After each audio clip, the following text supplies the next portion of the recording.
Saiu finalmente o relatório que muita gente aguardava com expectativa. O documento da OEA sobre a liberdade de expressão no Brasil, elaborado após a visita do relator Pedro Vaca ao país, já está público e começou a repercutir dentro e fora do Brasil. Durante meses, esse relatório foi visto como uma possível resposta internacional sobre denúncias de abusos, censura e excessos cometidos por instituições brasileiras. Para alguns, ele poderia confirmar essas críticas. Para outros, serviria como uma validação do que vem sendo feito até aqui. Mas afinal, esse relatório foi uma vitória para quem? Ele confirmou as expectativas da direita ou reforçou a narrativa do STF? Antes de qualquer conclusão precipitada, vale olhar com atenção o que está escrito, o que foi destacado pela imprensa e principalmente o que ficou nas entrelinhas. Fica comigo até o final, porque o conteúdo desse relatório pode não ser exatamente o que muita gente está dizendo por aí. Gente, saiu o esperado relatório da OEA. Você lembra dele? Aquele que a gente tanto esperava no começo do ano, que nos trazia a esperança. Aquele do Pedro Vaca, que veio ao Brasil, da Relatoria da Liberdade de Expressão da Comissão Interamericana de Direitos Humanos. E foi bom ou foi ruim? Ó, pra você lembrar, tem essa famosa foto dele aqui, ó, se reunindo com o STF. Ele tá ali, ó, pertinho do ministro Barroso. E tem também essa famosa reunião dele aqui, ó, com parlamentares da direita. Você vê ele ali conversando com o Magno Malta, fazendo denúncias, ao fundo ali o Marcel Van Hatten. E se você lembrou, então ó, para tudo que você está fazendo, porque a gente aguardava demais esse relatório, porque ele podia lançar luz para toda a comunidade internacional sobre os abusos e arbítrios que acontecem aqui no Brasil. Então fica comigo que nesse nosso encontro com justiça eu vou te mostrar a conclusão desse relatório, se ele estava de acordo ou não com as expectativas da direita e se ele apresentou alguma crítica ao STF ou foi uma vitória estrondosa aí da esquerda. E eu vou começar com a gente como a gente faz às vezes com os amigos. Ó, você que está aqui comigo, você quer primeiro a notícia boa ou a ruim? Conta aí pra mim nos comentários qual você pede para ouvir antes quando alguém faz para você essa pergunta. E se você é como eu, pede para ouvir antes a notícia ruim para depois dar uma aliviada, para ficar com a coisa boa na cabeça no fim. Então eu vou seguir essa mesma ordem. Ó, gente, então finalmente o Pedro Vaca da OEA, da Organização dos Estados Americanos, soltou o aguardado relatório sobre a liberdade de expressão no Brasil.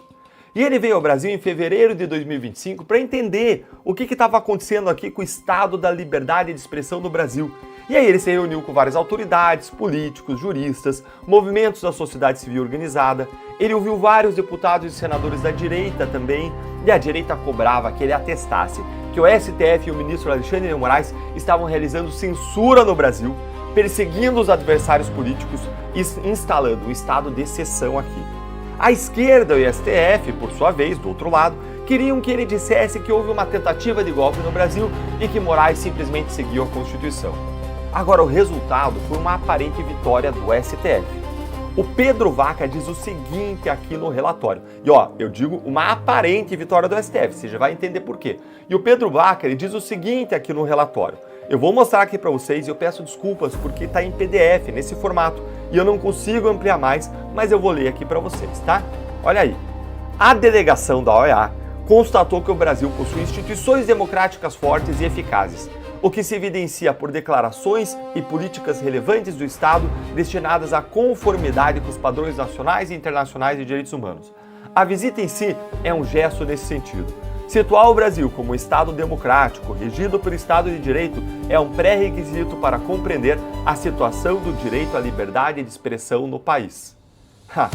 É isso aí, gente. Praticamente ninguém da direita esperava que o Pedro Vaca fosse reconhecer que o Brasil tinha instituições democráticas fortes e eficazes.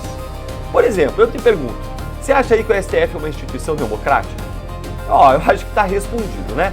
Isso fez com que a imprensa imediatamente desse esse relatório aí como se fosse aí uma vitória da esquerda. Olha aí, uma vitória do STF. Após se reunir com o Bolsonaro, a OEA frustra o ex-presidente ao reconhecer tentativa de golpe e destacar o papel do STF. É a matéria que saiu, dando aí como uma derrota da direita. E até o Gilmar Mendes, ele correu para tentar tirar uma casquinha aí do relatório. Dá uma olhadinha aqui no que ele postou. O novo relatório da OEA sobre a situação da liberdade de expressão no Brasil confirma o que juristas e observadores internacionais vêm ressaltando. O país dispõe de instituições democráticas sólidas, separação de poderes, Estado de Direito em pleno funcionamento, com a STF exercendo um papel histórico da defesa da Constituição. Mas calma que não é bem assim não, Gilmar. Será que foi mesmo uma derrota da direita? Ó, eu vou te mostrar agora o outro lado, o lado bom da história. Senta aí, se alivia um pouco. Enquanto isso, eu quero te agradecer por você sempre deixar aqui o seu like, se inscrever no canal, ativar o sininho e assim fazer parte dessa grande comunidade que luta por um país melhor sem desistir. Muito obrigado e bora lá. Ó. Gente, esse relatório ele tem vários pontos de concordância com a esquerda, com a STF, mas veja bem, o relatório ele também demonstra vários erros, várias ilegalidades e abusos cometidos pelo STF e eu vou apontar 3 aqui. Para começar, veja aqui ó, quando ele fala do 8 de janeiro, dá uma olhadinha aqui comigo. Mais uma vez vou ler para vocês. Na opinião da relatoria, a grande escala dos eventos do 8 de janeiro permite acreditar que alguns dos participantes pretendiam apenas expressar sua insatisfação com questões de interesse público. Gente, isso é muito importante. Isso aí é uma organização internacional dizendo com todas as letras que teve gente inocente que foi condenado no pacote do 8 de janeiro. Vocês entendem a gravidade disso? Vamos agora para o segundo erro. Ó. E esse primeiro aí é gravíssimo.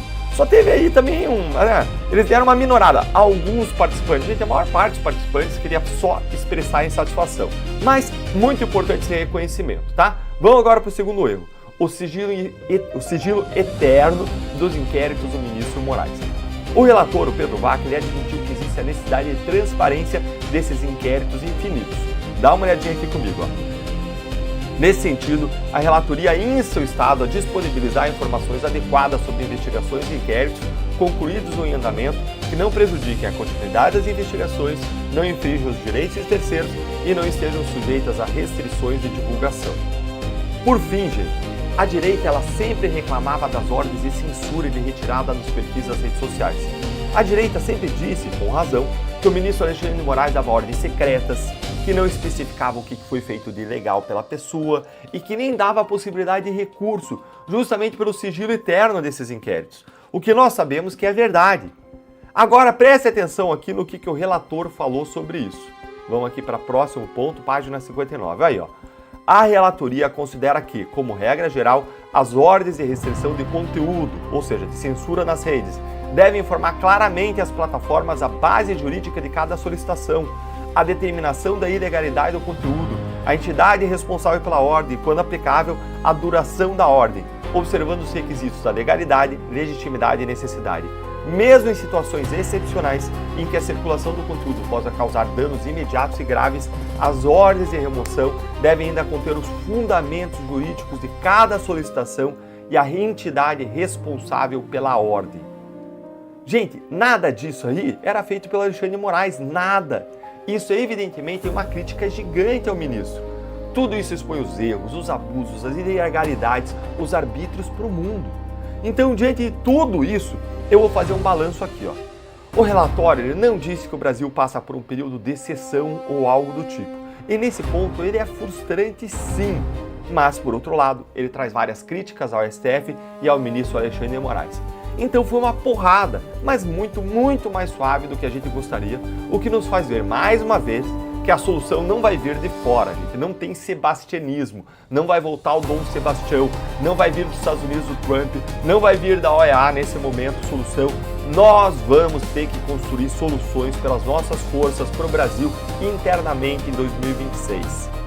E ver o Gilmar comemorar como a gente viu é ver como que eles agem, moldando a narrativa com viés, selecionando o que interessa e descartando o que não interessa. E grande parte da repercussão da imprensa foi assim também. E vamos aqui lembrar do seguinte, quem nunca admitiu crítica foi o próprio STF, quem nunca admitiu abuso. Então bastava que o Pedro Vaca concordasse com uma crítica da direita para que essa aura de infalibilidade do Moraes caísse, caiu. Mas e você, hein? que você achou desse relatório? Me conta aí a sua opinião nos comentários. No fim das contas, o relatório não foi a vitória absoluta que muitos anunciaram, nem a derrota total que outros temiam. Ele trouxe críticas importantes, reconheceu excessos e expôs contradições que agora estão documentadas para o mundo.